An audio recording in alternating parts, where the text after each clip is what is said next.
And good afternoon. Welcome into Market Talk here on this Tuesday, May 17th. Great to have you join us once again. Thanks for making us part of your day. I'm your host, Jesse Allen. Find us online, our website, markettalkag.com. Find all of our radio affiliates there, our streaming sources, the latest news of agriculture, and much more. It's all online, markettalkag.com. Well, another big move higher in the wheat market today. It wasn't a limit higher move, but still had a pretty big trading range and just a lot to talk about there. Corn and soybeans, a little bit of profit taking maybe in the corn market. Beans had a strong day, though, and hogs once again remain strong. So plenty to discuss. Let's bring in our good friend Matt Bennett with agmarket.net joining us this afternoon. Matt, great to have you back on, sir. How are you? I'm doing great. Great. We actually finished up planting for both corn and beans. As of today, we had most of our stuff done 10 days ago, actually, in a very rapid pace in central Illinois in some areas. We were very fortunate to dodge the rains, but then we had some river bottom ground, and quite frankly, we're probably going to have to spot in some beans. There's a couple fields here and there that got hard on us before the beans were able to get up, and then we couldn't catch a rain, where we'd been trying to chase them away earlier. So, we're doing really good. Well, it's a good thing to hear, and I know a lot of progress made, of course, the Central and Eastern Corn Belt, especially where you're at there, Illinois. All the I-states really had a good week when it came to increasing corn and soybean planting. We'll talk about that all a little bit more as well in a minute. I want to start with the wheat markets today, though. Another big move. Looked like the overnight and early this morning we were going to see some profit taking, but that quickly went away. Buyers stepped back in, bought the break. There's so many concerns around the wheat market right now, but just your thoughts on what we saw there today. And I know as well, we were chatting before we went on air, some new contract highs there as well today. Yeah, I mean, we had a contract high and a contract high close today as far as July wheat's concerned.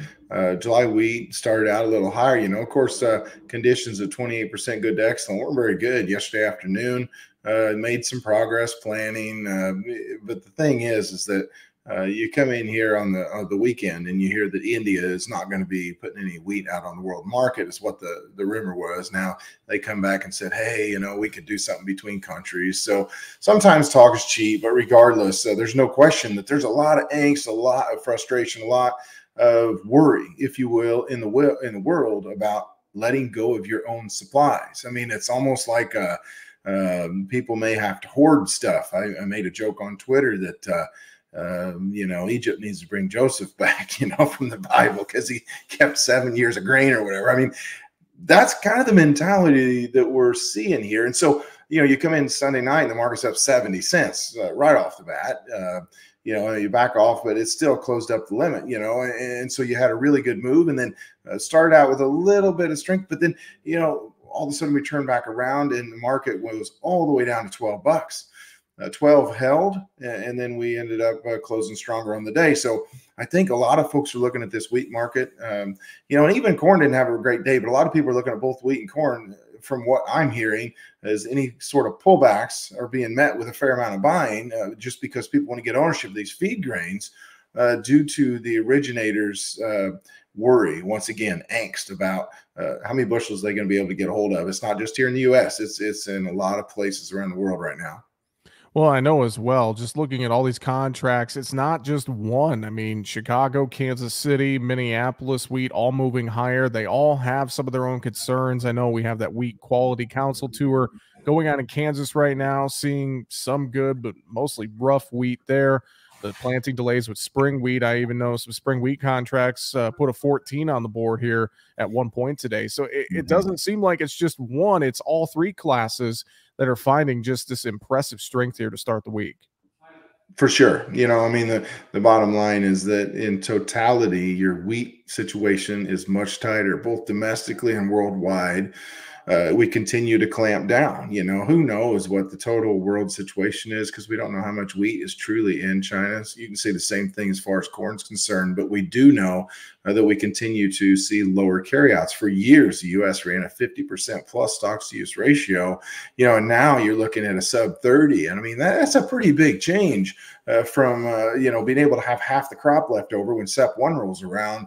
Bottom line is whenever you're looking at the wheat situation, Last year, there was a lot more wheat available, and quite frankly, a lot of it got fed.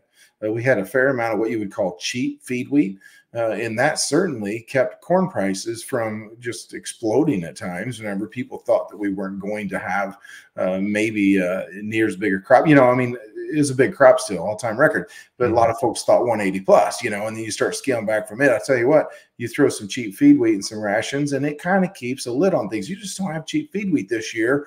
Your supplies are going to be tighter, and that is going to spill over, and you're going to have issues being that you don't have a whole lot of other things that you can substitute into these feed rations. And so I'll tell you, it's a serious situation, especially if, for instance, some of your forecasters are correct in that the Western Corn Belt is going to continue dry and the drought will expand. Some people are saying that. I don't know if it will or if it won't.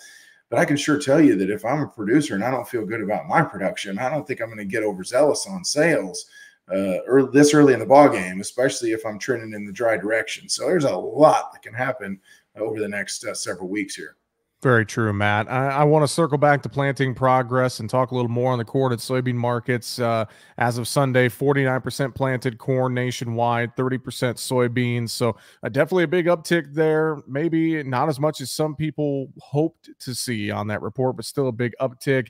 You couple that with last week's USDA numbers, and we saw USDA surprisingly dropped the national average corn yield to 177. I know that caught some people by surprise, but just a lot of data here in recent days, and taking a look at these markets, they really, I feel like they've absorbed the data well. Soybeans had a great day today. You mentioned corn a little weaker, but overall, not a bad day across the board in the row crops. Yeah, I mean, I think with corn, you're seeing some spread activity. Some folks selling the corn and buying the wheat, selling the corn and buying the beans. I mean, if the forecast kind of trends a little drier, or you look at the radar and someone who is supposed to get rain, and nothing against the GFS models, but the GFS has not verified well for a lot of folks. I mean, particularly in my part of the world, every time you look at the 6 to 10 or even on out into the 14-day, we've been showing an inch, 2 inches, 3 inches of rain right in the central part of Illinois. Now, this last weekend, I did have a farm or two that had 1.5 inches of rain, but most of my farms had 2 to 3 tenths, if that. And I guess ironic part of that is that the farms, of course, where we kind of needed a rain to soften the top up just a little bit because we had some beans trying to come through, and we didn't get any rain there. And so, it's interesting how the weather has played havoc on this. But what I'm noticing on a grander scale, is especially in, North Dakota, South Dakota, Minnesota, the areas that are wet are staying wet. And it's an issue. It's a big problem. As of Monday, I think that the estimate was around 13 million acres of corn still need to get planted. I know people say, we're not even in late May yet, but I'll tell you what, we're on the backside of the middle part of May. And I'll tell you what, anytime you get in this situation, 1 or 2 rains can push you into June, and then some of your crop insurance dates, they're definitely going to be paid close attention to from some of these producers, because there's a lot riding on this. We all know that there's a significant amount of money to be made if you can plant 750 corn, but if you plant it in the mud and you don't feel good about the prospects of the crop, obviously that's a completely different situation. So again, there's a lot that can happen over the next 2 to 3 weeks. But yeah, corn today, it didn't shine real well. I don't expect that you're going to see corn completely fall out of bed. But I do think, Jesse, that you're going to see another week of pretty decent progress, especially like, for instance, in the I-states. Interestingly, again, talked to a guy in Southwest Kansas just before you and I went on here. And they irrigate quite a bit, and they're not able to irrigate enough to be able to irrigate their triticale and irrigate where they want to plant corn. And guess what? They can't plant corn unless they irrigate, because they're so daggum dry, they're not going to be able to get the corn up. And so there's still parts of this corn belt that are excessively dry, and I'm talking 2012 type dry. We don't want to go to sleep on that. I don't know. A lot of times whenever you get that dry, you have a really hard time breaking out of it, and then you see the drought expand. So again, I've been preaching flexibility all year. I want to stay flexible. That doesn't mean that I'm not smart enough to look at the December corn at 760 and say I can put a floor under that and lock in better income than I've ever seen in my life. But that also means that I'm probably not going to sell 50, 60% of my physical bushels and then end up only raising 30% of it. And then you're in big trouble. You answered what my next question was going to be there at the tail of that, Matt. I was going to say, you mentioned not getting too overzealous with some of the weather models that are out there and some of those concerns. And, it feels like it is a little tough to navigate for producers right now with their marketing, but it comes back to, as you just said, being flexible and being smart and maybe taking some of that emotion out of it and just making sure you don't get too far over the front of your skis, it would seem, Matt. Absolutely. And so, a lot of times, Jesse, if I do this or if I do, I'm on market to market this weekend. And the only reason why I bring that up is because I'll have people sometimes give me a call or shoot me an email. You didn't sound totally committal, whenever you were asked about what we should do. And it's like, here's the deal. I don't know what the markets are going to do any more than what the man in the moon. I mean, here's the thing. I know you can make a ton of money basis the board at 760. I know that for a fact. Now, does that mean that you're going to be able to latch on to 100% of it? If you're a true hedger and you want to hedge at 760 and you're okay with putting $2 or $3 into the market, if this thing rallies, by all means, go for it. But if you want to stay flexible and set a floor in under this thing, the thing is that if $7 is your worst case scenario and you raise anything for a crop, you're in fantastic shape. Now, if you've put a floor into the market, so in essence, you've bought a put option, a not marginable type position, then darn good and well, you've got a worst case scenario. And if the market goes up and you spent 20, 30 cents on some sort of a position, but yet you end up selling the corn that you raised for $9 or $10, you're not very upset about that situation either. Well, let's talk livestock. Great stuff there with the grain markets. Moving over to cattle and hogs, though, another strong day in this hog market. I wonder when this new rally could stop. I mean, 3 days in a row now, though, of good moves here. What's your thoughts with this hog market after Tuesday's close? Well, the hog market needed a couple, 3 days. Quite frankly, the hog market was hanging around 120 for quite some time. And then all of a sudden you're looking at double digits instead of triple digits. And it didn't take long to get there.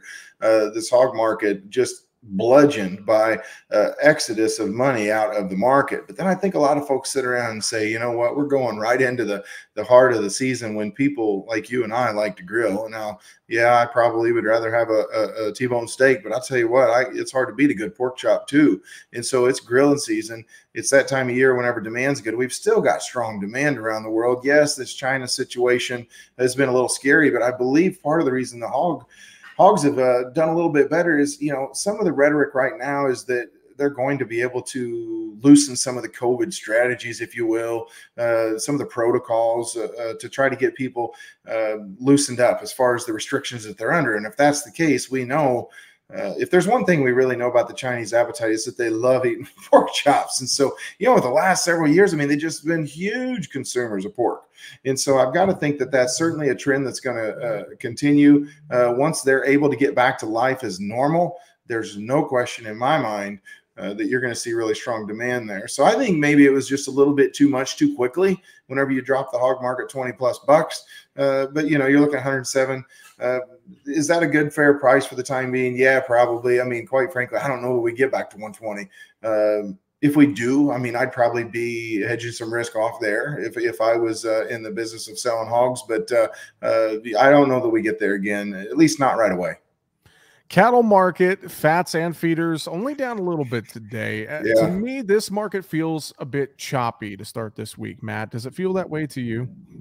It does. I mean, let's look at fats. You get out here to the first of the year, fourth quarter, first of the year.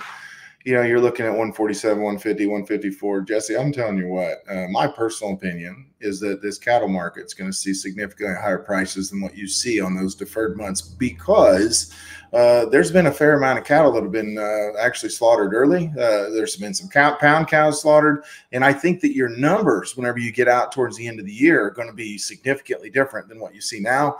Some of the forecasts for how much less beef we're going to have available are pretty scary, quite frankly. And so I would say this, if you're in the cattle business, holding on to your inventory, if you're blessed with pastures that allow you to do so or feed that allow you to do so, I think it's going to pay off. I mean, I'm not getting rid of any cows or calves. I can assure you of that. But right now, the cattle market, we can't expect feeders, especially to rally with $8 corn. It's just a tough road to hoe. Now, on a day like today, with front month futures down 8 cents. I was a little bit disappointed that feeders couldn't rally. But I'll tell you what, it's tough. Right now it's tough. There's no question. The numbers are tough. The cattle producer, though, typically has went out on a step of faith. And I think that's what a lot of them are going to do again this time. And I don't see a scenario where it doesn't. I mean, it always can not work out. But I'll tell you what, you're going to have some very dynamic situations given the numbers we're going to see. Well, and I think as well, to your point, the cattle and hog markets and the grain markets are maybe trying to find the best way to coexist right now, just with the changing market dynamics and these higher prices. It seems like maybe a little bit of feeling each other out to figure out how they work together and trade amongst one another. Well, one thing that's been pretty interesting, and I believe I've said this to you before, but seeing the corn and bean market, wheat market, even livestock, but especially your grains rally along with a dollar that was rallying, that's not something that we've seen a lot in the past. And then you look up right now as you and I speak, and the dollar's down 70 cents. I'll tell you what, you want to get a commodity rally really fired up. If this dollar indeed has turned around and headed south, it's had two pretty rough days in a row. If the thing's topped out, you can see some very interesting inflationary type numbers. And so, yes, there's no doubt the way that these markets have tried to figure their way through, there have been days that we've looked up and corn, beans, wheat, cattle, and hogs have all been up. I mean, again, that's not normal, but it does happen occasionally, and especially not normal for that to happen on a day when the dollar was higher. And so I'll tell you what, if this dollar heads back south and would happen to get back under 100, I'll tell you what, it's going to be tough to be bearish commodities if the dollar goes into some sort of a free fall. I'm not sure that that's going to happen just yet. I think there's a lot of uncertainty still. But at the same time, I think that anything is possible. And if that would happen, I certainly wouldn't want to be short commodities. Well, Matt, before we run out of time, great analysis as always, sir. Any final thoughts you have for us today? Yeah, I mean, as always, Jesse, I got to encourage everyone to look at their financial situation and how it can change. This is a balance sheet changing type year if it's handled correctly. I don't know what the markets are going to do. I said that before. I'm going to say it again. This is what I know. If you latch on to the best types of price levels that we've been able to hedge at ever at this time of year, quite frankly, I know you're going to do quite well. But don't be afraid to at least step out there, manage some risk, keep your flexibility, but manage the risk, because we've got a ton of profit on the table right now, and we need to handle it appropriately. Well, Matt, I know if producers need some advice, they could reach out to you and the team there at agmarket.net very easily. A lot of ways to get in touch with you guys and all the great analysis you do. What's going to be the best way to do that? Yeah, agmarket.net, agmarket.app, all the analysis that we offer, our contact info, and the technology we provide to help people look at their break evens and profit margins will all be at either one of those sites, or you can get to it pretty easily. Well, Matt, I appreciate it as always. Great to catch up with you, my friend, and Absolutely. Enjoy the rest of your week, and we'll talk to you again real soon. Yep, you as well. Thank you. Matt Bennett with agmarket.net, our guest today here on Market Talk. Find us online, markettalkag.com. I'm Jesse Allen. Have a great afternoon.